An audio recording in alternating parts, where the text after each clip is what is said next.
We've got the management of Indiabulls Financial Services with us on the show. Gagan Banga, he's CEO there, and talking to us about the second quarter performance of the company. Net interest income is up 15%, profit after tax is up 31%. Gagan, thanks very much for joining us on the show. If you could just walk us through the numbers to begin with, and what led to a strong growth in profit after tax, and also what aided your NII growth?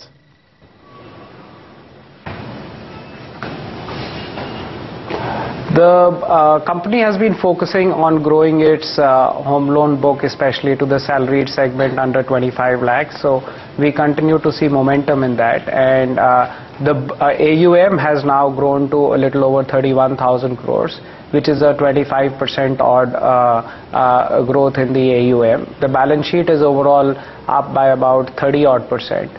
So it is essentially regular portfolio growth, and as the book matures and over a period of time the percentage of home loan contribution to the overall book increases, the credit costs, which is the write-offs and the provisions, tend to be a lot slower, and therefore the profitability of the company would grow at a slightly faster pace to the overall book growth. We had guided the market that we would be growing at about 25%. So the book growth is more or less in line with the overall guidance, and the profit for this quarter is slightly ahead of the guidance that we had made. Right now, Gagan, your capital adequacy ratio is at 19%. Now, there's two ways of looking at it. One is that you are adequately capitalized, that you won't need to go to market anytime soon to raise money. The other way to look at it is that you've not deployed resources fast enough. So how would you look at it?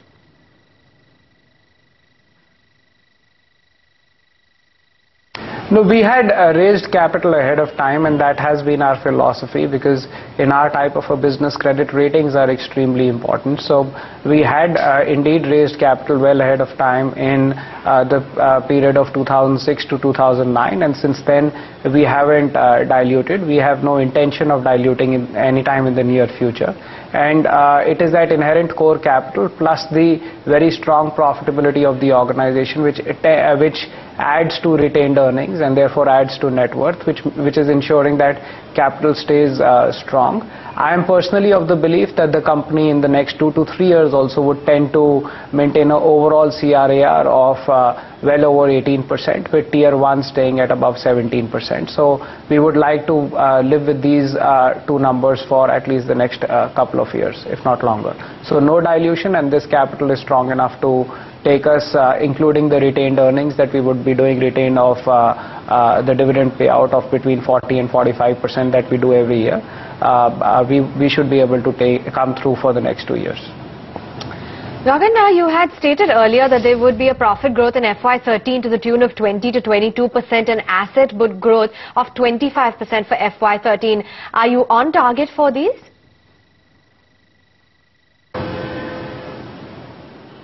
Yes, I am. I believe that the book growth is bang on at about 25%. Profit growth, as I said earlier, is slightly ahead of the guidance, and I'm hopeful of being at least able to maintain that guidance, if not better. If you look at the first half, the first half profit growth is to the tune of about 26%, and for the current quarter, for quarter 2, is at about 31%. So, I'm reasonably optimistic that book and profit growth would be in the range of 20 to 25%, if not marginally higher than that. And what is your Tier 1 ratio and your capital needs over the next 2 years, Gagan?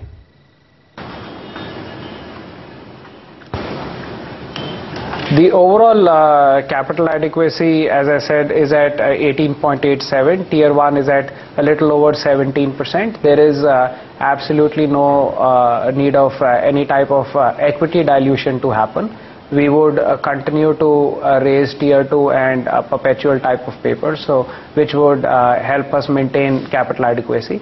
My guidance on capital is that at least for the next couple of years, we will try and maintain overall capital adequacy north of 18%. Right. Also, Gagan, you've been pushing fairly hard into the mortgage space, commercial vehicle finance, even corporate loans. If you could give us a sense of what the asset quality picture over there is, and do you worry about the situation deteriorating from here on, or would you say that we've pretty much hit the bottom and things can only look better from here on?